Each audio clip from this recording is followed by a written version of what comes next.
Mr. Attorney General, thank you for joining us fresh off this lawsuit. So parents have been worried about the safety of TikTok for a while now. What's new here in terms of your findings that you brought the suit at this moment? Well, thank you for having me. For young people, the TikTok platform is like digital nicotine. It's an addictive, dangerous product that lures young people into it, keeps their eyes glued to their screens for as long as possible, and then when young people are able to get off, lures them back. And that's all in furtherance of profits. The platform is designed to keep eyeballs on screens to drive ad revenue, and that's something that this lawsuit tries to tackle. We know that the impact on young people is severe in terms of mental health, in terms of loss of sleep and attention, rising levels of depression and anxiety. So this is a dangerous public health risk for our children across the country and certainly here in the District of Columbia.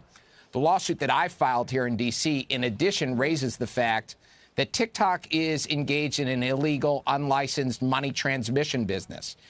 In real time, money is being transmitted between people, and that TikTok coin function, when coupled with TikTok Live, is lending itself to dangerous behavior, unregulated behavior that other money transmission companies like Venmo or PayPal have a requirement for safety and oversight that TikTok is evading. So what is your goal here of this lawsuit? Most importantly, we want TikTok's dangerous functions to end. We want to make sure that young people are kept safer when they're using social media, that there are reasonable constraints on the time and on the ways in which young people are sucked into spending so much time on screen. We certainly think the money transmission business, as currently being operated, is illegal, needs to come into compliance with the requirements of D.C. law and consumer protection laws. And generally speaking, we want the exploitation and the lack of candor to children and their parents and to regulators to end. TikTok has not been straight with the public and with parents and with kids about how dangerous its product is, how dangerous it knows its product is, and the long-term impact of the addictive behaviors that its algorithm creates. How do you differentiate TikTok from some of its main competitors, such as Instagram, Reels, even Snapchat? And if so, why not? How and why are they different? Well, as you know, we and other AGs around the country have brought lawsuits against other social media platforms, including Meta and Instagram. And in large respects, the business model of TikTok and Instagram and Meta is the same. It's to try to keep eyeballs on screens for as long as possible so that targeted advertising can be driven and ad revenues can be generated. TikTok has that same basic business model of exploiting the addictive qualities for profit.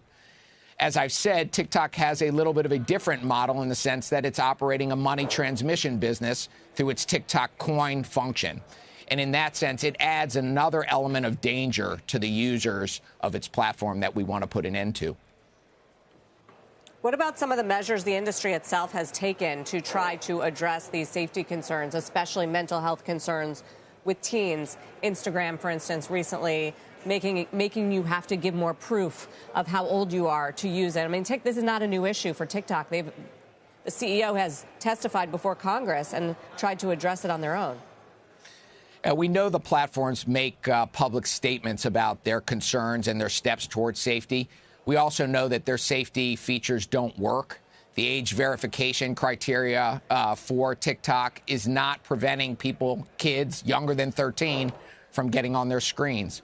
You know, I talk to young people, middle schoolers and high schoolers across the district all the time, and what they tell me repeatedly is that they wish they could spend less time on their screens, but they feel like they can't get off, that they're addicted to it. It's the definition of addictive behavior.